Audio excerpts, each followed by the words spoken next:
Sami čin da predsjednik općine i predsjednik gradskog odbora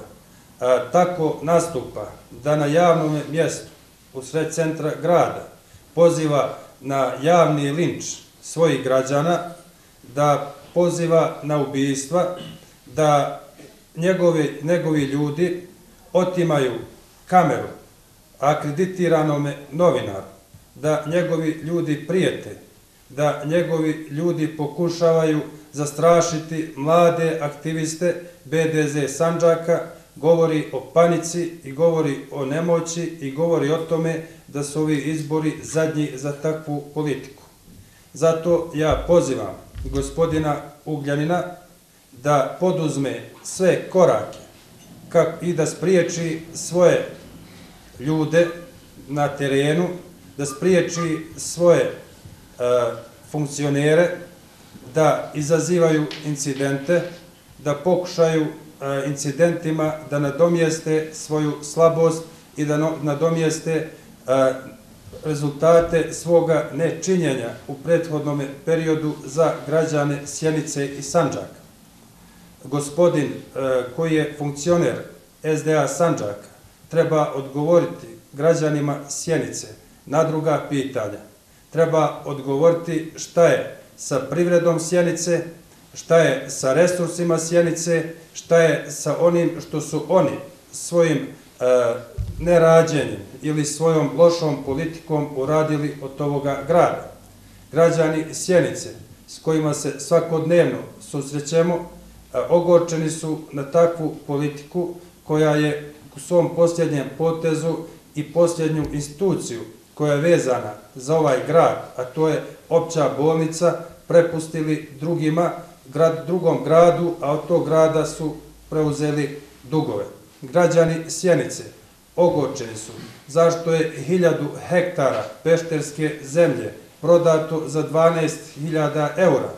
Građani Sjenice ogorčeni su zato što ne upravljaju svojim šumama. Građani Sjenice ogorčeni su zato što njihov poreska jedinica nije u Sjenici, već je u nekom drugom gradu, što njihova, recimo, i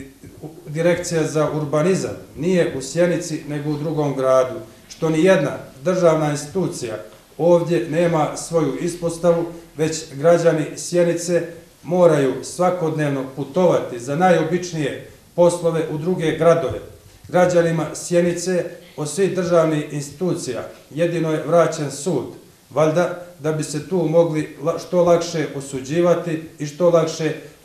i brže transportovati na kazne koje im odrede kabadahije iz lokalne vlasti zajedno sa policijom.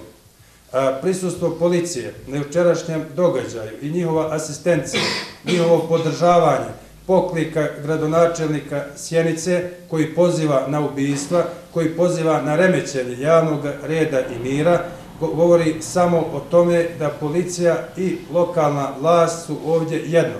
Također, ne treba zaboraviti da u lokalnoj vlasti u Sjenici učestvuje i partija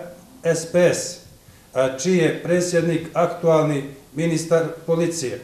Dakle, i oni su podjednako odgovorni, i gospodin Dačić kao gospodin Ugljanin, za stanje u Sjenici, jer njihove partije zajedno sa partijom gospodina Ljajića su napravile od Sjenice jednu od najugroženijih općina u Srbiji. Zato i razumljeva njihova panika. Također, ovo nije prvi pokušaj izazivanja incidenta u Sjenici. Mi nismo htjeli da alarmiramo javnost kada se prije 15 dana nakon našeg predizbornog skupa u Kladnici nekoliko policijskih automobila zajedno sa maricom i sa potpunom otpremom za dejstvo s mašinkama prepriječila put koloni BDZ Sandžaka pod izgovorom da traže nekakve izvršioce krivičnih dijela, pa moraju tobož pregledati sve naše automobile. Ovo je posljednje upozorenje za sve one koji misle terorom, koji misle zastrašivanjem, koji misle nekakvim drugim radnjama zaplašiti građane i zaplašiti ljude koji će, ako Bog da, 16. kazniti takvu politiku koja pokušava Sjenicu da vrati u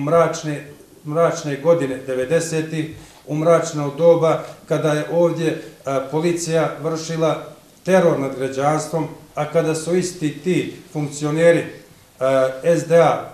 partije gospodina Ugljanina ostavili narod da se sam zbrinjava nakon što su ga uveli u nekakve radnje zbog kojih su morali da debelo plate i svojim zdravljem i da budu prebijani i da budu maltretirani i da se nad njima vrši teror.